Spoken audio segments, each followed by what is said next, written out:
Welcome back, Doctor. Your contributions in education transformation has already caught global attention. Being an educator and researcher, you have dealt several parents. If you don't mind, can you share one instance that made you upset and it was difficult to take off from mine? Thank you, James, for asking this question. Parents really struggle hard to get education for the kids. They try their best that their kids must study and get the best of the education. So I'll share one recent encounter, and I'm still not out of it. It still makes me upset. So one day when I was in my office, and early in the morning, I got a call that there is one person admitted to the hospital, and we got a slip, and that slip has got your number on. So could you please tell us that who the person is, so that we can find out his whereabouts and inform the family accordingly. And I consider that it is some spam call or call by someone who is unethical, because how can my phone number slip could be in somebody's pocket like this? But inside I felt that no, I think I'm on a wrong line, because I have never got such calls before.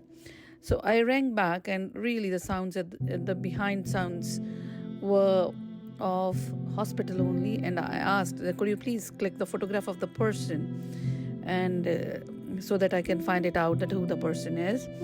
And when the photograph was sent, the face was familiar. So then I asked my office staff to find out the whereabouts, and he was one of the parents. And it was so shocking. I met him just 3 days before, and he took my number, and it was written on that slip, and that slip was in his pocket when he died. And what he shared 3 days back when he was in the school to meet me in person, he said, "Mom, I have transferred my kids from a government school to a private school.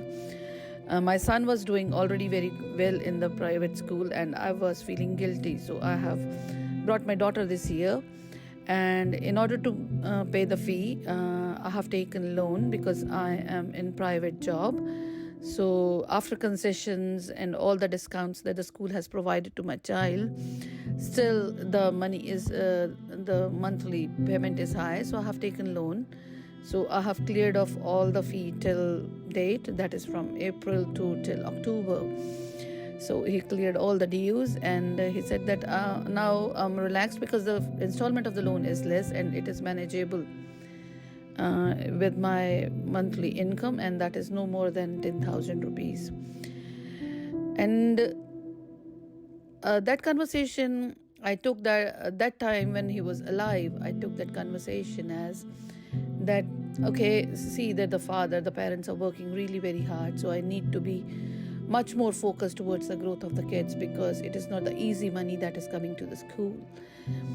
But when he died, my perspective changed, and I said that the parents, they go to such an extent that they stake their lives for the growth of their child. And if a child is in the school, so being a school leader, you need to be very sensible that this money is coming from very hard resources, and we need to take care of the kid at their best. Because if we can't give that best, because syllabus and content, it is already available, kids are smart enough, they can grab the content, but it is that we have to go beyond the content. And what is that we go beyond the content? It is well-being. It is being there, that I'm there with you. But I'm there with you is too late in this case, I consider, because the mother is not educated. The kids are so scared of this world. How can they be facing this world?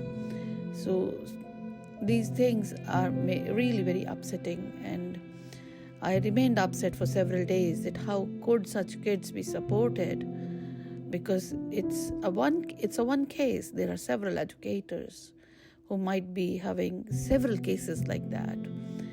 And it is not the private education or the government education. I have supported the government institutions equally throughout my career, throughout my journey towards education, but still I consider that this is a missing link that no one is paying attention towards. And yes, we need to raise awareness